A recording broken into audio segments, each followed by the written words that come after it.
As we reside approximately in 30% of the Earth's surface, we depend on the remaining 70%, and that is the ocean. The ocean has supplied food for the whole country and a livelihood for millions of people. Fisheries are economically, culturally, socially, and ecologically important to all Filipinos. But as time goes by, these resources are in crisis as evidenced by problems in fisheries management and farming, such as declining fish catch, size, and species composition around the country. Ever heard the phrase, too few fish, too many mouths to feed? Well, this says a lot in the situation today because as we all know, the ocean has been our largest food source in the world, and fish is our main source of protein. Overfishing, illegal fishing, and habitat destruction combined with increased demand for fish and population growth continue to drive fisheries production into a deeper abyss. Similarly impossible just 20 years ago, protein deficiency among fishing communities is now increasing at an alarming rate. Faced with the collapse of large fish populations, commercial fleets began traveling deeper in the ocean and farther down the food chain for viable catches. This so-called fishing down has triggered a chain reaction that upsets the ancient and delicate balance of the sea's biologic system. Coral reefs, for example, are particularly vulnerable to overfishing. Plant-eating fish keep these ecosystems in balance by eating algae, keeping the coral clean and healthy so that it can grow. Fishing out too many herbivores, whether intentionally or as bycatch, can weaken reefs and make them more susceptible to being ravaged by extreme weather events and climate change. Fishing equipment and debris can also physically destroy the fragile corals that make up the reef's foundations. Overfishing can also harm other marine species. Trawling, a method in which boats pull massive nets behind them in the water and pulls in more than just shrimp and bluefin tuna. It captures just about anything in its path. Sea turtles, dolphins, seabirds, sharks, and other animals have faced existential threats as bycatch. Overfishing and illegal fishing are not the same. Overfishing can occur where government, politicians, managers, or industry fail to set or enforce catch levels. Illegal fishing typically refers to fishing without a license, fishing in a closed area, fishing with prohibited gear, fishing over a quota, or fishing of prohibited species. Illegal and unreported and unregulated fishing can take place without concern for the environment or the strict regulation on fishing quotas. It is often difficult to define what constitutes IUU fishing activities as the term can cover many different scenarios. Some of the most destructive fishing practices include cyanide fishing and the use of explosives. Still practiced in some countries, cyanide is used to stun fish, making them easier to catch. Elsewhere, explosives like dynamite are used to kill fish so they float to the surface and can be easily scooped up by nets. These destructive fishing practices can result in irreversible damage to habitats and ecosystems. The coastal and habitat degradation also occurs when the conditions necessary for plants and animals to survive are significantly compromised or eliminated. Most areas of the world's oceans are experiencing habitat loss, but coastal areas which are closest to human population centers have suffered disproportionately and mainly from man-made stresses.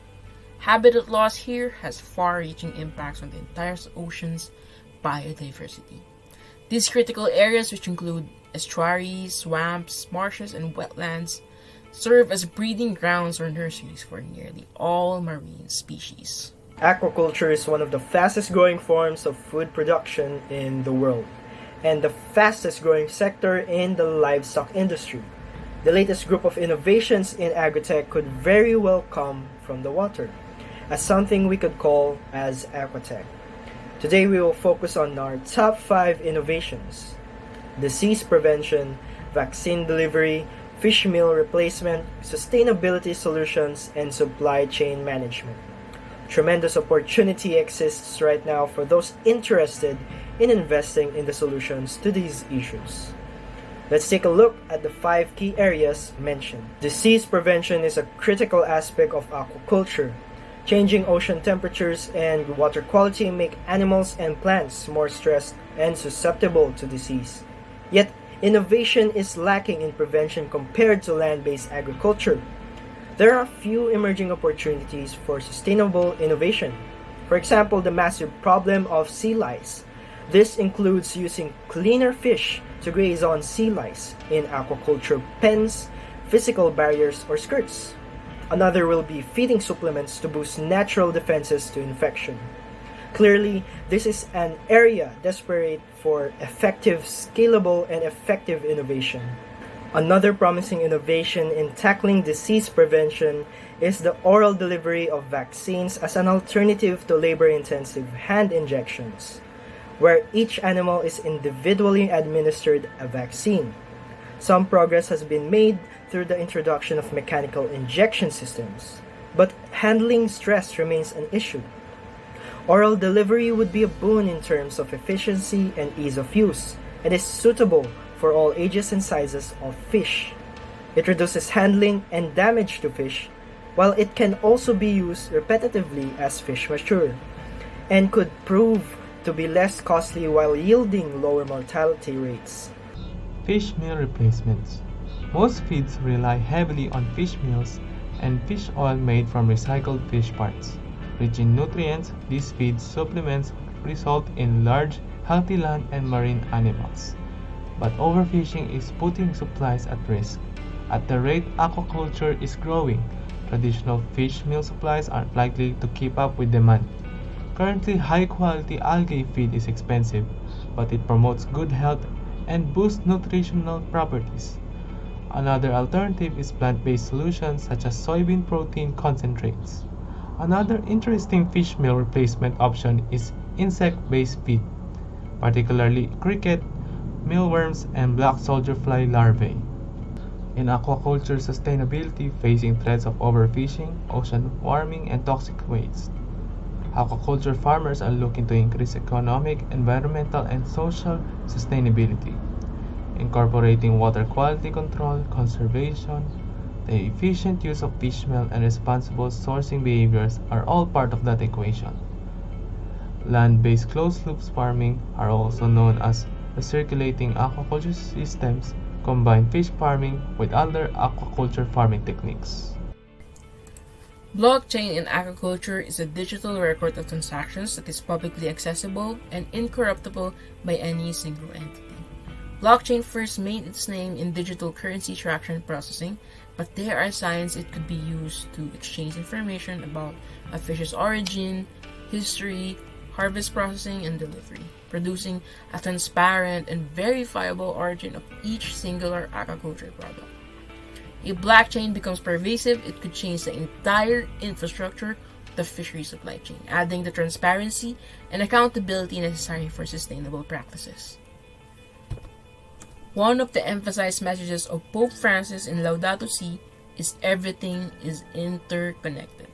He further expounded the problems in fisheries management, that every intervention in nature can have consequences which are not immediately evident, and that certain ways of exploiting resources prove costly in terms of degradation, which ultimately reaches the ocean bed itself.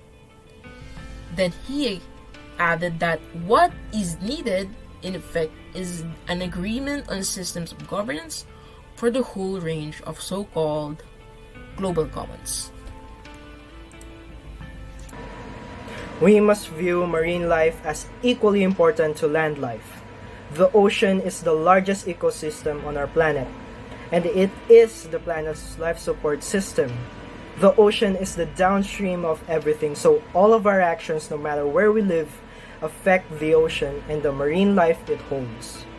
Those who live right on the coastline will have the most direct impact on the ocean, but even if you live far inland, there are many things that you can do that will help marine life. To ensure a sustainable future, we must protect and preserve healthy marine ecosystems. We need a common plan. Ask yourself this question: what can we do to protect our ocean and enhance marine life and fisheries management? To ensure a sustainable future, we must protect and preserve healthy marine ecosystems. We need a common plan that will simultaneously restore and protect our ecosystems while providing quality food for the population. That plan can be implemented through restorative aquaculture. This seeks to rehabilitate and enhance an entire ecosystem of a farm. The benefits of restorative aquaculture are improving water quality through filtration, creation of structured habitats that provide refuge and stress reduction, and isolating carbon through seaweed production.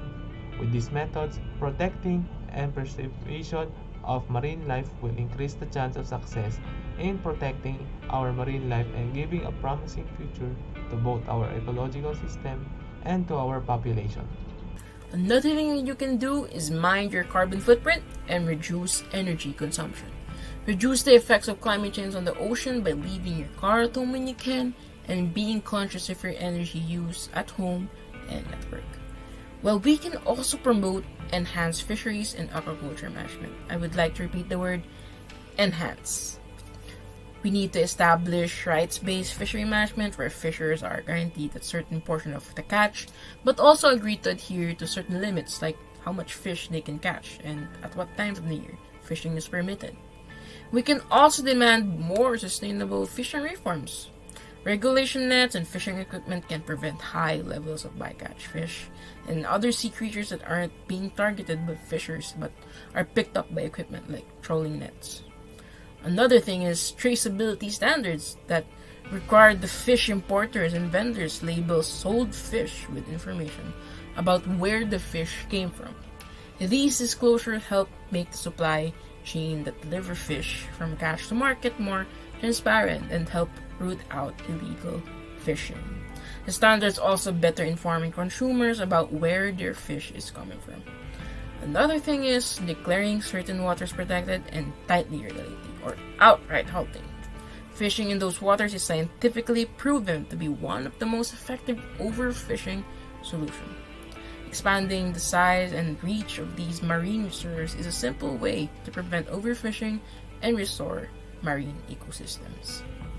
People will continue to fish if there's nothing to eat. So no matter what sort of regulations are in place, invest in sustainable agricultural practices, education, and tools to improve agricultural output and the consistency of the outputs, providing a sturdy source of staple crops that will help prevent reliance on fishing and make those communities that are most vulnerable to famine better fed.